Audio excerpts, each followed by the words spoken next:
Apa tuh yang dimaksud dengan self love atau apa yang dimaksud dengan self compassion?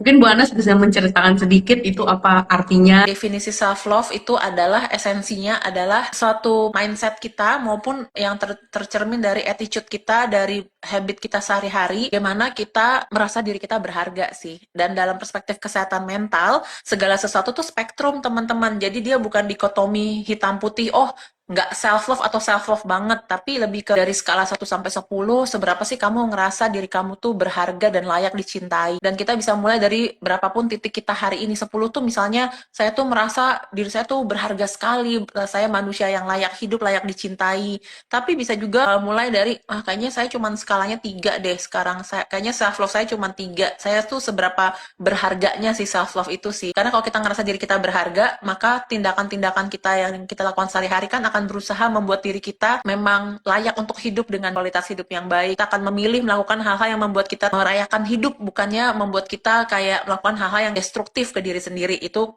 si self love. Nah, yang mungkin jarang teman-teman dengar itu self compassion. Jadi self compassion tuh definisi gampangnya bagaimana kita punya mindset dan berlatih secara perilaku sehari-hari ya untuk kita punya kemampuan untuk bisa welas asih, menyayangi diri. Terutama ini sangat diperlukan ketika kita sedang merasa diri kita itu lagi ada yang bikin salah atau terlalu mengkritik diri dengan kejam atau ngerasa lagi nggak perfect banget. Apalagi kalau anak-anak remaja nih, kemarin saya habis survei anak-anak remaja itu self image-nya, bagaimana mereka melihat diri mereka itu terlihat sangat dipengaruhi oleh penampilan, terutama tinggi badan kalau buat anak-anak SMP SMA, dan nilai pelajaran. Nah, salah satu yang ngebantu remaja supaya ya nilai penting tapi bukan segalanya, nilai penting tapi kamu tetap berharga, itu adalah si self compassion ini. Bahwa misalnya kita bisa berlatih buat remaja, beberapa cara bisa dilakukan ya. Salah satu yang cocok dan mungkin bisa dilatih tuh misalnya dengan tarik nafas, terus kita melakukan afirmasi ke diri bahwa oh ya, walaupun hari ini nilai aku tuh mesti remedial, tapi aku tuh tetap manusia berharga dan aku bisa berlatih supaya besok nilai aku pas ulangan lebih baik lagi. Itu bagian dari si self compassionnya. Semua yang ada di anak dan remaja di sistem otak merupakan pemrograman kata-kata,